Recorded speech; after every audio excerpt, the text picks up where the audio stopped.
विद्यापति,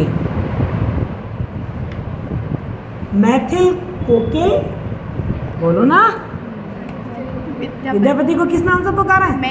मैथिल कोकिल विद्यापति, क्योंकि मैथिल भाषा है और वो मैथिली में बहुत ही उन्होंने मीठे पद लिखे हैं, गीत लिखे हैं। मैंने आपसे कहा था कि मैथिली भाषा बिहार अंचल की भाषा मानी जाती है, हमारे हिंदी भाषा की एक विभाषा, एक उपभाषा मानी जाती है, और उसमें उन्होंने बड़े रसपूर्ण गीत लिखे हैं, इसलिए उनको मैथिल कोकिल, कोकिल मतलब कोयल जैसी आवाज़ वाले, ऐसे इन्होंने अच्छे गीत लिखे हैं, इसलिए इनको मैथिल कोकिल कहा जाता है। और ये हम सब जानते हैं कि ये आदिकाल के कवि थे, और आदिकाल में सबसे ज़्यादा इन्होंने अपना समय, वैसे तो कई राजाओं के साथ इन्होंने अपना समय बिताया, पर शिव सिंह के साथ इन्होंने सबसे ज़्यादा अपना समय बिताया। किनके साथ? राजा शिव सिंह के साथ, जो इनके मित्र की तरह बन गए थे। और सबसे बड़ी बात यह है कि हम पढ़ चुके हैं कि इन्होंने राधा कृष्ण के प्रेम को अमर कर दिया। इनके गीत में राधा कृष्ण का जो प्रेम है, उसका जो आनंद है, उसमें तो जो श्रोता होता है और जो पाठक होता है वो पूरी तरीके से डूब जाता है। हम इनका एक पद तो पढ़ भी चुके हैं, नंदक नंदन कदम बेरी तरतर धीरे धीरे मुरली बजा, पढ़ चुके हैं ना, कि किस तरीके से कृष्ण धीरे धीरे कदम के पेड़ के नीचे मुरली बजा रहे हैं, और ये मुरली बजाना राधा के लिए एक संकेत है मिलने आने के लिए। मैंने आपको ये भी बताया था कि आप ही की किताब में जो संकलित काव्यांश में, उसमें हर पद का कोई ना कोई जो मूल भाव है वो बता रखा है। तो जैसे इस वाले पद का बता रखा था कि कदम वृक्ष के नीचे बैठ कृष्ण वंशी वादन उनकी विरह और राधा के आने की प्रतीक्षा में उनकी व्याकुलता को व्यक्त करता है। वो बंसी बजा रहे हैं, राधा का इंतजार कर रहे हैं, राधा आ नहीं रही है। तो हमने पढ़ा था वो उस रास्ते से जो भी घी बेचकर या दूध और दही बेचकर जो गोपिकाएं आ रही हैं, सबसे पूछ रहे हैं तुमने राधा को देखा क्या? वो राधा के प्रेम में इतने व्याकुल हो रहे हैं। अब आगे देखते हैं कि आगे क्या हुआ। पहले मैं पद पढ़ती हूँ, थोड़ा उसका ओर छोर पकड़िए, फिर इसमें से मूल भाव देखेंगे क्या है। सुन रसिया अब ना बजाऊं विपिन बसिया, ऊपर क्या कर रहे हैं कृष्ण जी? बांसुरी बजा रहे हैं। राधा क्या कह रही है? सुन रसिया अब ना बजाओ, अब ना बजाओ विपिन बसिया, विपिन मानी जंगल, बार बार चरना बिंद कहीर सदा गहब बन दसिया, और की छलहूँ की होयब की जाने व्रता होयत कुल हसिया, और अनुभव ऐसन मदन भुजंगम हृदय मोर गैल दसिया, और नंद नंदन तू शरण न त्यागब बलु जग होए दुर्जसिया, विद्यापति कह सुन बनिता मनि तोर मुख जीतल ससिया, और धन्य धन्य तोर भाग ग्वारिन हरि बजु हृदय हुलसिया। हमें ये चीज़ तो समझ में आ रही है कि लास्ट में एक चीज़ आ रही है, बसिया दसिया हसिया डसिया दुर्जसिया और ससिया हुलसिया, यानी कि तुकबंदी है, यानी कि गाया तो जा सकता है, यानी कि गेयता का गुण तो है, यानी कि गीत शैली तो है, यानी कि गाया तो जा सकता है। तो क्यों ना पहले हम 5 शब्द लिख लें, कॉपी निकाल। विद्यापति के, और विद्यापति के इस पद में हमने एक लाइन तो हमें समझ में आई गई है कि बांसुरी बजाने के लिए मना किया जा रहा है, और बांसुरी बजाने के लिए जब मना किया जा रहा है तो हमें ये भी समझ में आ गया कि पहले वाले पद में कृष्ण बांसुरी बजाकर ही राधा को बुला रहे हैं, तो राधा मना कर रही है। और पहला पद यदि आपने पढ़ा तो मैंने आपको बताया भी है कि कृष्ण धीरे धीरे बांसुरी बजा रहे हैं, यानी कि मर्यादित प्रेम, संस्कारित प्रेम की बात है। तो यहाँ राधा बस बांसुरी बजाने के लिए मना कर रही है, मतलब लोगों को पता ना चले कि तुम मुझे बुला रहे हैं। अब देखो कुछ इसी तरीके का शायद अपने संकलित दोहे में भी दे रखा होगा। उन्होंने दूसरे पद में किसी गोपिका या राधा के मनोभावों की व्यंजना पूरी आत्मीय भावोपम शैली में की गई है। कम से कम शब्दों में कृष्ण के प्रति समर्पण भावना को चित्रित किया गया है। ऐसी स्थिति में यह कहा गया है कि हे रसिक शिरोमणि, अब वन में बैठकर बंसी वादन बंद करो। यह कहकर प्रिया की प्रेमानुभूति और उससे जुड़ी व्याकुलता को भी व्यक्त कर दिया गया है, यानी कि इस पद में ये वाली बात बताई गई। तो आपको थोड़ा थोड़ा अंदाज मालूम पड़ जाता है कि कौन सी और क्या बात कही जा रही है। तो ध्यान से सुना, अपन पढ़ते हैं इसको। सुन रसिया अब ना बजाऊं विपिन बसिया, राधा कह रही है। अच्छा एक बात मैं आपको बता दूं, जो कविता होती है ना, कविता में व्यंजना शब्द शक्ति होती है। आप मुझे बता सकते हैं व्यंजना शब्द शक्ति किसे कहते हैं? शब्द शक्ति पढ़ के आए हैं आप, नाम सुना है आपने शब्द शक्ति का? सुना है? तो 3 प्रकार की शब्द शक्तियाँ पढ़ी होंगी आपने, अभिधा, लक्षणा और व्यंजना। तो व्यंजना शब्द शक्ति में क्या होता है कि जो शब्द है, जो वाक्य है, उसके एक नहीं अनेक अर्थ निकलते हैं। अलग अलग संदर्भ में अलग अलग लोग अपने अपने तरीके से उसका अर्थ निकाल लेते हैं। मैं शॉर्ट में आपको समझा देती हूँ, समझाती जाऊँगी बीच बीच में आपको ज़रूर। अभिधा शब्द शक्ति में क्या है, जो बात जैसी कही जा रही है, सरल और सहज भाव से जो बात कही जा रही है, उसको अभिधा शब्द शक्ति कहते हैं। जैसे अब मैं कह रही हूँ, मैं आपको पढ़ा रही हूँ, इसमें कोई छिपा हुआ अर्थ नहीं है। लेकिन लक्षणा में क्या होता है कि जो बात मैं कह रही हूँ, सीधे सीधे वो बात बाधा पड़ जाती है, समझ नहीं आती, उसका अर्थ निकालना पड़ता है, छिपा हुआ है उसमें कोई अर्थ, और फिर उसका अर्थ निकालना पड़ता है। जैसे मान लो मैंने कह दिया कि लाला लाजपत राय तो पंजाब के शेर थे। अब आप कहोगे यार शेर, लाला लाजपत राय तो इंसान थे, आप उनको शेर क्यों कह रहे हो? सीधा सीधा अर्थ नहीं निकल रहा ना। फिर हमने अर्थ निकाला, अच्छा शेर बहादुर जानवर होता है, और लाला लाजपत राय भी पंजाब के रहने वाले थे और बड़े बहादुर थे, इसलिए उनको पंजाब का शेर कहा। तो छिपा हुआ अर्थ निकाला, इसे कहते हैं लक्षणा शब्द शक्ति। किसे कहते हैं? अब मैंने कह दिया, मान लो जैसे अभी 3 बज गए, मैं कह दूं अभी आपसे कितने बज रहे हैं, 10 बज गए, और जैसे मैंने कहा 10 बज गए, फौरन जो सेकेंड ईयर की बच्चियाँ थी वो उठकर चली गई। मैंने उनसे कहा 10 बज गए, सेकेंड ईयर की बच्चियाँ उठकर चली गई। फर्स्ट ईयर की जो बच्चियाँ बाहर खड़ी थी वो अंदर आ गई। ठीक, एक मैडम मेरे पास बैठी थी, वो उठकर चाय पीने चली गई। मैंने तो ये कहा था 10 बज गए, मैंने तो मैडम से ये नहीं कहा चली जाओ, मैंने तो सेकेंड ईयर वाले बच्चों से ये कहा था तुम चले जाओ, मैंने तो फर्स्ट ईयर के बच्चों से ये नहीं कहा था तुम आ जाओ। मैंने तो क्या कहा था, 10 बज गए। लेकिन मेरे 10 बज गए का संदर्भ के हिसाब से सेकेंड ईयर के बच्चों ने ये टाइम निकाला, हमारा टाइम कंप्लीट हो गया। फर्स्ट ईयर के बच्चों ने ये टाइम निकाला, हमारा टाइम शुरू हो गया। मेरे पास जो मैडम बैठी थी उनका अच्छा 10 बज गए, मेरे तो चाय पीने का समय हो गया। समझ गए? तो मैंने बोला तो 10 बज गए, लेकिन उस 10 बजे का सबने क्या किया, अलग अलग अर्थ निकाला। इसे कहते हैं व्यंजना शब्द शक्ति। और कविता में व्यंजना शब्द शक्ति बहुत आयत में पाई जाती है। जब हम कविता पढ़ते हैं तो जो पाठक होता है, जो श्रोता होता है, जिसको सुनता है, वो अपने अपने संदर्भ में उसके अलग अलग अर्थ निकाल सकता है। यही काव्य सौंदर्य है, यही कविता का सौंदर्य है। तो यहाँ ध्यान दीजिए, सुन रसिया अब न बजाऊं विपिन बसिया। राधा कह रही है किससे? कृष्ण से। और कृष्ण को क्या कह रही है वो? रसिया, क्योंकि कृष्ण आनंद रस से भरपूर हैं। वो रास रचाते थे और उससे आनंद की प्राप्ति होती थी, इसलिए कृष्ण को क्या कहा जा रहा है? रसिया। सुन रसिया, हे रसिया सुनो, हे कृष्ण सुनो, अब ना बजाओ विपिन बसिया। अब तुम जंगल में ये बांसुरी बजाना छोड़ दो, बांसुरी बजा बजा के मुझे बुलाना छोड़ दो।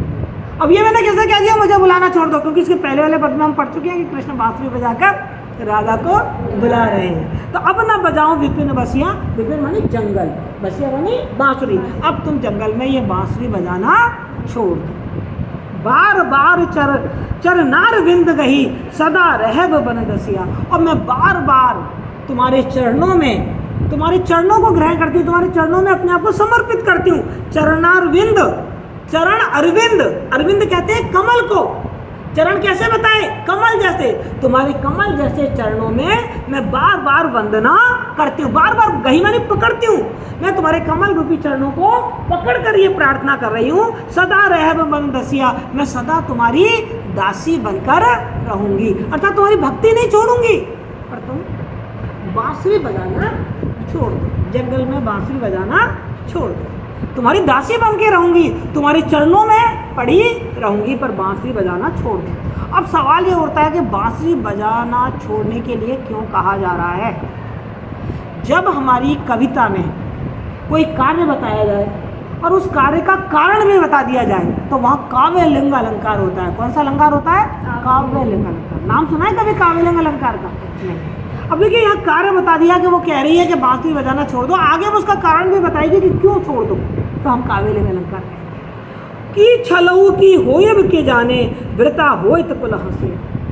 की छलऊ, पता नहीं लोग कुछ कहते हैं कि मेरे साथ धोखा हो गया है, या मैंने प्रेम में धोखा खा लिया है, या मैंने किसी को छल लिया है। क्या सच है वो तो मुझे नहीं मालूम। राधा कह रही है दुनिया के लोग तरह तरीके की बातें कर रहे हैं, कुछ लोग मुझे बताते हैं धोखेबाज, कुछ लोग तुमको धोखेबाज बताते हैं, तरह तरह की बातें कर रहे हैं। सच क्या है होएब के जाने, मैं नहीं जानती, मुझे नहीं मालूम। व्रता होए तो कुल हंसिया, पर इतना मैं जानती हूँ कि बेकार में मेरे कुल की हंसी हो रही है, जग हंसाई हो रही है, मेरे परिवार की बदनामी हो रही है। क्लियर समझ गए होंगे अब बात को। कृष्ण बुलाते हैं, बांसुरी बजाते हैं, लोग समझ जाते हैं कि कृष्ण राधा को बुलाने के लिए बांसुरी बजा रहे हैं, तो मेरे कुल की, मेरे परिवार की, मेरी बदनामी होती है, इसलिए बांसुरी बजाना बंद कर दो। क्या मिलेगा अलंकार, कारण बता दिया।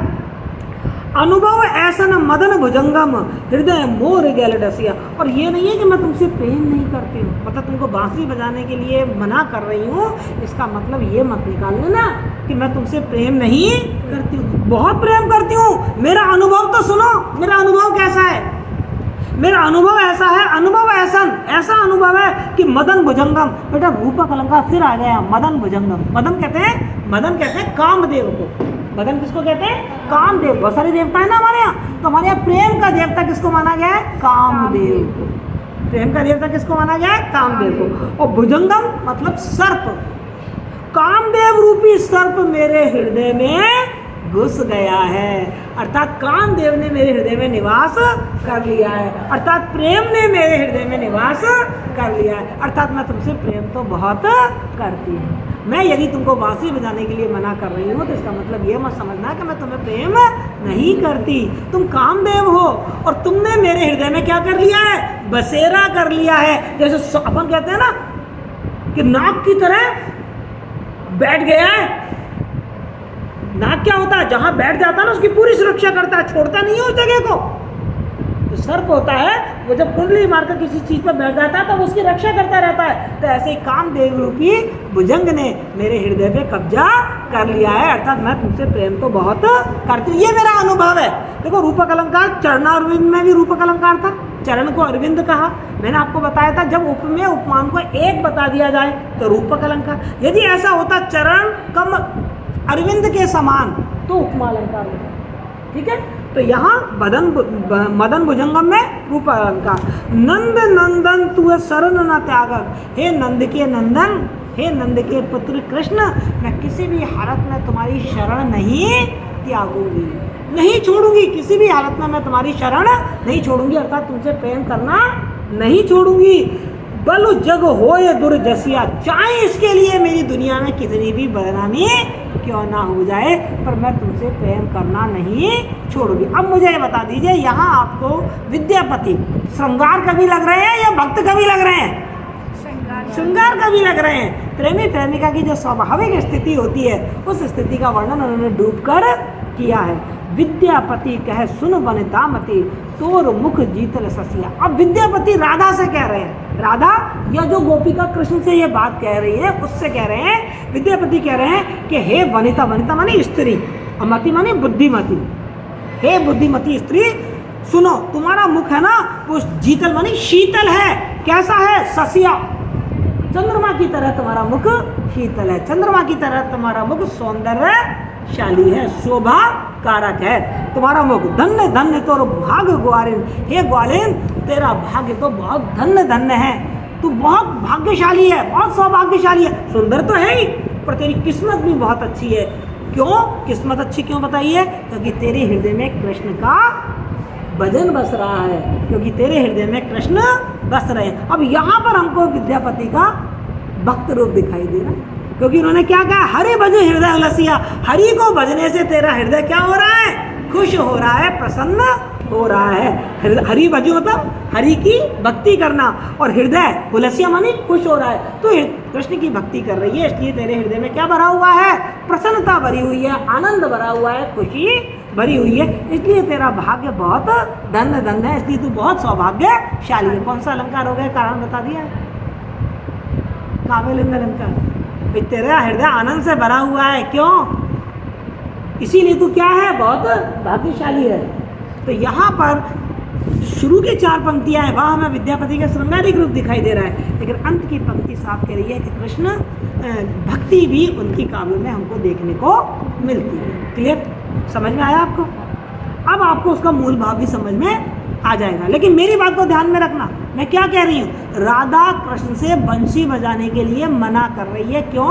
क्योंकि उससे उसकी जग हंसाई हो रही है, उसके कुल की बदनामी हो रही है। पर इसका मतलब ये नहीं है कि राधा कृष्ण से प्रेम करना छोड़ रही है। राधा ने अपना सब कुछ कृष्ण पर ही वार दिया है, सब कुछ त्यागने के लिए वो तैयार है, चाहे उसकी कितनी भी जग हंसाई हो जाए। क्लियर? और इसीलिए वो बहुत सौभाग्यशाली माना विद्यापति ने उसको, क्योंकि उसके हृदय में कृष्ण का भजन है, कृष्ण की भक्ति है, उसी से उसका जो हृदय है वो प्रसन्न रहता है। इसलिए विद्यापति ने राधा को बहुत ही बुद्धिमती भी माना है और सौभाग्यशाली भी माना है, और तथा राधा की जो मुख की शोभा है उसकी तुलना किससे की है? शीतल चंद्रमा से की। ठीक है, चलें आगे।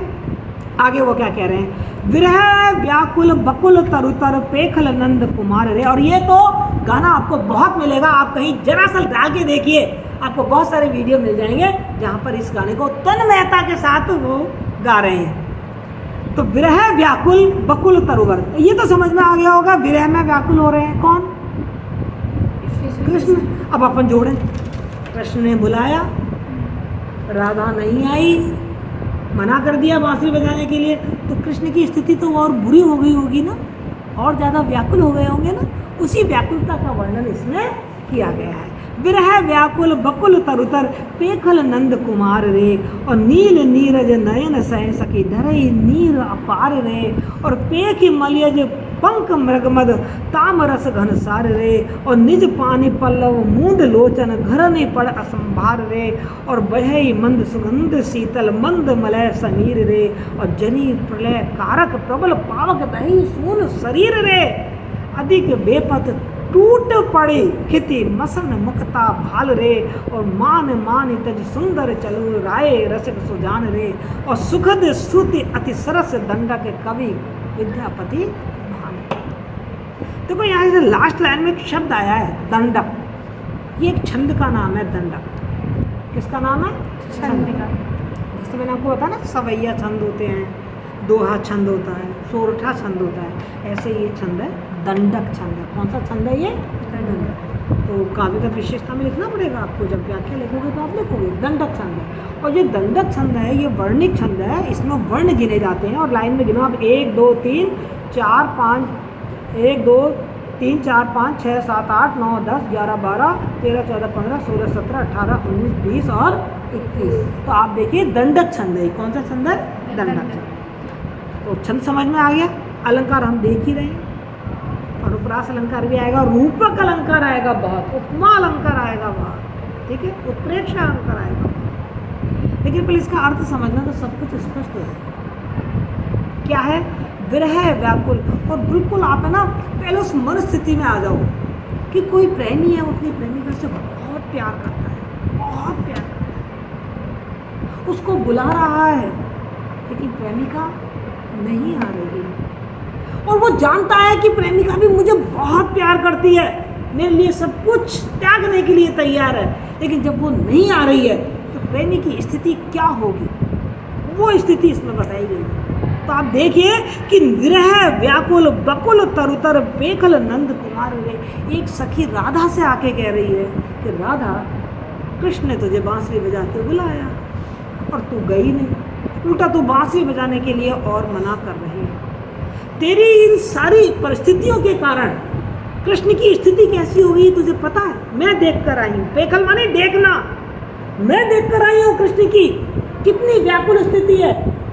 वो बकुल के पेड़ के नीचे, पहले कदम के पेड़ के नीचे बांसुरी बजा रहे थे, अभी बकुल के पेड़ के नीचे, मौलश्री के पेड़ के नीचे विरह में व्याकुल हो रहे हैं। मैंने देखा है कृष्ण को, पेखल नंद कुमार रे, उस नंद कुमार को, उस युवा कृष्ण को मैंने तेरे प्रेम में व्याकुल होते हुए उस मौलश्री के वृक्ष के नीचे मैंने देखा है, और मैंने जो उनकी स्थिति देखी वो मैं तुझे बता रही हूँ। क्या है उनकी? नील नीरज नयन सह सकी ढरई नीर अपारे, उनकी आंखों में से लगातार आंसू बह रहे हैं, रो रहे हैं वो। अब भगवान तो नहीं रोते, तो यहाँ पर संगारिक रूप ही दिखाई दे रहा है हमें विद्यापति का। वो कह रहे वो रो रहे हैं पेड़ के नीचे खड़े होकर, और आंसू लगातार अपने आंसू से बह रहे हैं, उनके आंसू रोके नहीं रुक रहे हैं। कभी इस बात को कैसे कह रही है? कह रहा है कि नील नीरज, नीरज माने कमल, और नील माने नीले। कृष्ण की जो आंखें हैं वो नीले कमल की तरह हैं। कृष्ण की आंखें कैसी हैं? नीले नीरज, देखो नील नीरज नयन, नील नीरज में रूपक अलंकार और नील नीरज नयन में अनुप्रास अलंकार, ना ना ना ना आ रहा है। और सय मानी समान। हे सखी, उनकी जो आंखें हैं वो नीले कमल की तरह हैं और डरई नीर अपार में, और उन नीले नीले नेत्रों में से पानी लगातार बह रहा है। अपार मतलब जिसका कोई अंत नहीं है। इतने ज्यादा कृष्ण तेरी याद में रो रहे हैं। और क्या हो रहा है? पेखी मलयज पंख मृगमद ताम रस घनसार में। और जब हम कृष्ण के पास गए ना, सखियां जब कृष्ण के पास गई तो सखियों के शरीर में से मलयज चंदन की खुशबू आ रही थी, मृगमद कस्तूरी की खुशबू आ रही थी, तामरस कमल जैसे उनकी कमल की खुशबू आ रही थी, और कपूर की खुशबू आ रही थी। क्योंकि जो सखियां गई थी वो तो सच संवर के गई होंगी कृष्ण के पास। और जब सखियां सच संवर के गई और कृष्ण ने जब उन सखियों को सजा समरा देखा तो हमारी इस खुशबू को देखकर उसमें तुम्हारी खुशबू याद आ गई। क्योंकि जब तुम मिला करती थी राधा कृष्ण से तो तुम भी चंदन का इत्र लगा के जाया करती थी। तुम्हारे शरीर में से कस्तूरी जैसी खुशबू आती थी और कमल की तरह तुम सुंदर खिली हुई होती थी और कपूर जैसी तुम शीतल होती थी। तो हमें देखकर कृष्ण को तुम्हारी याद आ गई। क्योंकि तुम कैसे करती थी? कस्तूरी जैसी सुगंध थी तुम्हारे शरीर की और चंदन का तुम इत्र लगा के जाती थी, कपूर की तरह तुम ठंडी थी और कमल की तरह तुम सुंदर थी। तो हमें देखकर कृष्ण को तुम्हारी और याद आ गई। और निज पानी पल्लव मूंद लोचन धरनी पड़ा संभार। और जब उन्होंने हमको देखा, हमको देखकर जब तुम्हारी याद आई तो कृष्ण ने क्या किया कि अपने पत्ते रूपी आंखों से अपनी आंखें ढक ली और इतनी जोर जोर से रोने लगे कि धरती पे गिर गए, अपने आप को संभाल नहीं पाए। जब ये सब चीज़ें देख के मतलब होता है ना, जब हम किसी से बहुत प्रेम करते हैं और वो व्यक्ति जब हमारे पास नहीं होता तो जो चीज़ें वो यूज़ में लेता था वो चीज़ें जब हमारे सामने आती हैं तब हमें उस व्यक्ति की बहुत याद आती है। आती नहीं आती? अपनी मम्मी से पूछना, अपनी मम्मी से पूछना कि यदि तुम खीर बहुत अच्छे से खाती हो और तुम घर में नहीं हो तो मम्मी जब खीर बनाएंगी तो मम्मी को तुम्हारी बहुत याद आएगी। प्रेम केवल श्रृंगार प्रेम ही नहीं होता है, ऐसे प्रेमी प्रेमिका की बात है। आप अपनी मम्मी से पूछना, मम्मी आपको पापा की याद कैसे आती है? ऐसे ही आती है आपकी मम्मी को पापा की याद। और जब पापा आपके 2-4 दिन के लिए बाहर चले जाते हैं ना तो पापा की शर्ट देख के, पापा की पैंट देख के, पापा की घड़ी देख के ऐसे ही रोती होंगी। तुम्हें दिखाती नहीं होंगी पर ऐसे ही रोती होंगी। तो पे के मलयज पंख मृगमद ताम रस घनसार रे। और निज पानी, पानी मतलब हाथ, पानी मतलब हाथ, पल्लव माने पत्ते, उनके पत्ते रूपी हाथों से मूंद माने बंद कर लेना, लोचन माने आंखें, अपने पत्ते रूपी हाथों से उन्होंने अपनी आंखों को बंद कर लिया और फूट फूट के रो पड़े। और ऐसे फूट फूट के रोए कि वो अपने आप को संभाल भी नहीं पाए। धर नहीं पड़ा संभाल रहे, अपने आप को संभाल नहीं पाए, धरती पर गिर गए। और बहई मंद सुगंध शीतल मंद मलय समीर रे। और सुन राधा, उस समय सुगंधित चंद्रमा के वो क्या कहते हैं अपने चंदन जैसी सुगंध और शीतल हवा चल रही थी। उस समय सुगंधित चंदन जैसी सुगंध से सुगंधित शीतल शीतल हवा चल रही थी। ये हवाओं के गुण माने गए हैं। हवा ठंडी होती है तब अपन कहते हैं, तब अपन को सुगंध लगती है, लू थोड़ी अच्छी लगती है, शीतल वायु अच्छी लगती है। और वायु में यदि बदबू हो तो अच्छी लगेगी आपको, खुशबू। तो कह रहे थे कि बहे मंद सुगंध, मंद मंद सुगंधित शीतल चंदन की सुगंध से भरी हुई ठंडी ठंडी हवा चल रही थी। लेकिन कृष्ण को वो हवा भी सुख नहीं दे रही थी। वो सुख भी कैसी हो रही थी? जानो उत्प्रेक्षालंकार जनी प्रलय प्रा, जैसे कोई प्रलय की अग्नि।